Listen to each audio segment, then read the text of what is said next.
Good morning, everyone. Thanks for coming. We're going to focus on non-point source monitoring right now. Outline, first we're going to talk a little bit about what we're going to talk about today. We're going to talk about some of our Annex 4 targets. You've heard that quite a few times, so we'll go over that quickly.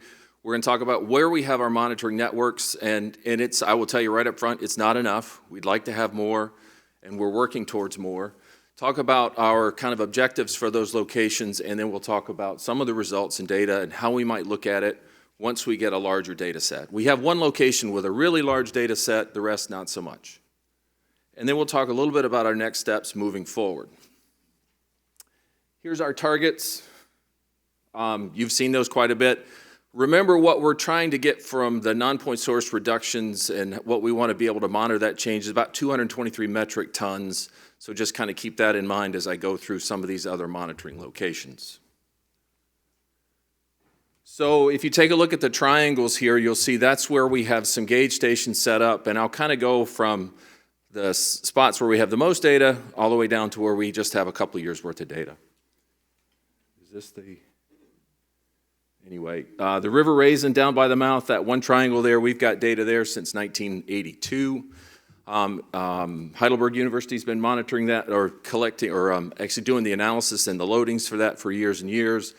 We have also 3 stations that US EPA and US Geological Survey put in for our Maumee tribs, the west branch of the St. Joe, the east branch, St. Joe, and Bean Creek. And then we have 4 new gauge stations that we put in other locations in the west branch, or I'm sorry, in the Western Lake Erie Basin. There's Lime Creek, there's South Branch of the River Raisin Nile Ditch, and then Mud Creek, which is a direct discharger. It's the only location where we have any kind of direct discharge locations to Western Lake Erie. So let's look at some results. This is the largest data set we have. These figures here are just from 2002 going forward. At the very top, you have the annual discharge, and that's really important because, as you know, a lot of non-point source dominated watersheds are really mostly affected by flow. Those loadings go up and down with the flow, and that's kind of what we're seeing here. You can see the loadings and then annual phosphorus on that left side for both total and dissolved reactive phosphorus. It kind of correlates really well with flows. Same thing for our spring loads over there. So keep that in mind, because as we look at some of these other results, you're going to see a very similar pattern. Flow goes up, loads go up. Now, we have met the target at the mouth of the River Raisin 6 out of the last 15 years. But again, I would say we've met that target, and others may agree or disagree because of just the flow going in and out of the system. Now, prior to getting the gauge stations on our Maumee tribs, we did do a study back in 2016, 17, and 18 to try and get an idea about what are we seeing there.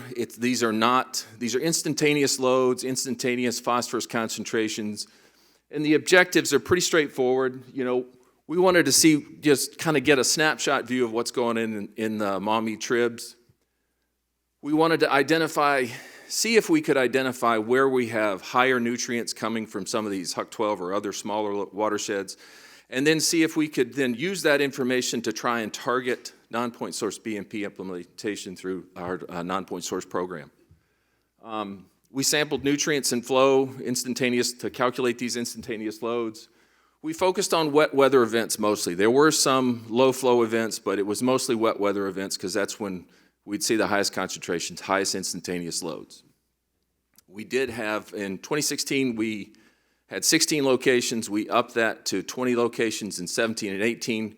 We were able to do that because we got some GLRI funds, and we did include 5 automated samplers to kind of get a little bit more information on how those nutrients go up and down during flow events. These are the sampling locations you see. This figure's not the best, but you can see the west branch, Bean Creek is on the far right side there. We have the east branch of the St. Joe and then the west branch of the St. Joe. So we'll take a quick look at some of the results from this and some of the instantaneous loads. This is the St. Joe. You know, what you see is a great deal of variability. I don't have the load or the flows that correlate with this, but again, These are increased loadings over some year or one location, one sampling event to the next is directly related to the instantaneous flow that we were seeing at that same location. And you get the same thing for the west branches or the Bean Creek watershed as well.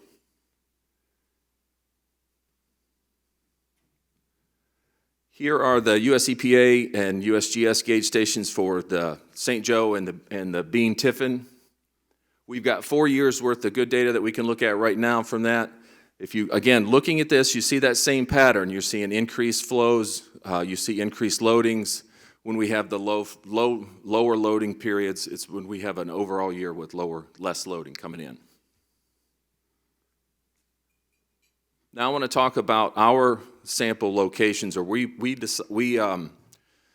got some funding through our Great Lakes Restoration Funds to put in 4 gauge stations in Western Lake Erie. They've been in since 2021. We've got Stony Creek. Which button has the?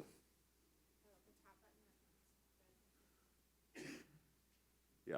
Here's Stony Creek watershed. Here's Lime Creek. That's in the Bean Creek watershed, Niles Ditch. This one we hope to put in the spring. This is up on the Saline. And then we've got La Pointe. That's the one direct discharger that we have. Now, how did we go about selecting these? Well, for the ones in the Raisin, or for the 4 that we have in right now, we looked for 3 things. We looked at available SWAT modeling and other things to see where did we think we'd have some high loads. Because we didn't have anything on Bean Creek, we used that 2016 through 18 data to identify Lime Creek as where we would put that in there. But we used what information we had available to us to try to identify these Huck 12 watersheds that would have a fairly high load. We also looked where we had watershed planning in place, and you're going to hear more about that in a little bit.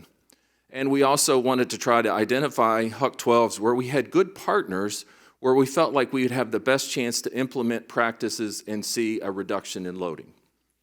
And that's what we came up with. Now, the Saline River, there's a drain easement project going up there that was funded through GLRI. Again, same kind of principle. We felt like we had good partners. We wanted to get that baseline in place, and we wanted to give ourselves the best chance to see a reduction and take those practices and implement them in other places. Here's some of the results from those, again, 2 years worth of data. You know, we're hoping these will be in for a long time, and we'll be able to get some more meaningful patterns similar to what we have for the mouth of the Raisin. So how are we going to look at the data? Well, our contractor, Limnotech, came up with this, and I thought this was really an interesting way to look at a lot of a little bit of information or a lot of information you have for the River Raisin. I've got this highlighted in different colors based on those 3 areas that I showed you before. We've got the area, annual loads, annual yields, which I thought were very interesting, and then a surface weight mean concentration. And these are just some different ways to look at this, to look at the data and maybe see if we can see changes over time. The larger that data set becomes, the more information that we'll get from it. But these are just some interesting ways to look at it right now. Where are we at? Well, this is where we're at, as Phil said, and others have said. We met our aspirational 20% reduction through the point source reductions, and we're very thankful for that. We have a little ways to go for non-point source, and we're hopeful that with watershed planning and other activities that are going to be going, we're going to actually see some progress. So what's next? What do we do next? Well, one thing we're working with USGS at our 4 gauge stations right now, and we're going to look at the frequency, monitoring frequency. For our 4 gauge stations, a little bit different than USGS and EPA's gauge stations, we're collecting those just monthly with event sampling. I think we've collected somewhere around 50, 60 sampling events per year. EPA's doing weekly with event sampling. So we're going to compare the notes, so to speak, and see, do we need to increase ours?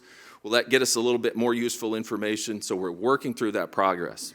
The most exciting thing, I think, for next steps is we're working with MSU, the IWR, and other stakeholders to come up with a long-term non-point source monitoring strategy to kind of develop the network that we heard about earlier.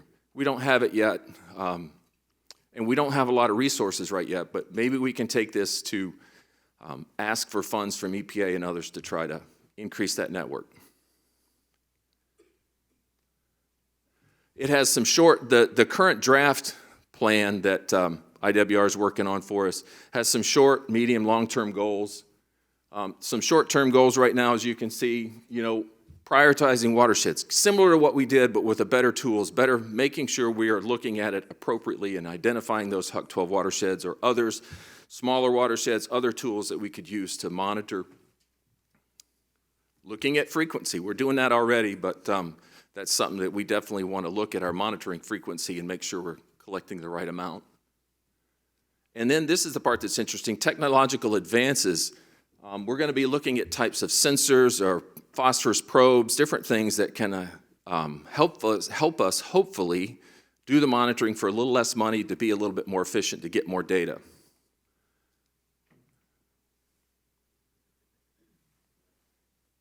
Good. No? Whoa, there we go. This is something that's in the draft report right now, and when it's available, you guys all have a chance to see it. It's kind of a decision matrix. It's similar, but with more detail about what we did to pick our first four stations. Like, for example, do we suspect there are high nutrient loadings coming from there? Do we feel like we can have a way to affect those nutrient loadings? And it's something that we're going to work on. I'm sure you all can read that, right? But it's a really good tool, and I think it kind of helps us with making sure that we're making the right decisions going forward. We have some intermediate goals too. Could we use this data to recalibrate some of the models to make those predictive tools better for us? Can we track the effectiveness of BMPs? We've got some good studies going on right now looking at some other effectiveness studies that MDARD's paying for, and we're kind of partnering with them and MSU to do. And so we want to look for opportunities to evaluate those BMPs. Long-term goals, well, the biggest long-term goal is, are we making progress? Are we making it at a small scale? And if we're making it at a small scale, how do we expand that into the bigger scale? And ultimately, how do we meet that 223 metric ton reduction at the mouth of the River Raisin? So these are the goals within this draft plan, and we're really looking forward to having that, to continuing to work and improve on that. I think it's been described to me as a living document that we will continue to adjust, similar to the adaptive management plan. So I guess we're waiting for questions, right? Okay, thanks.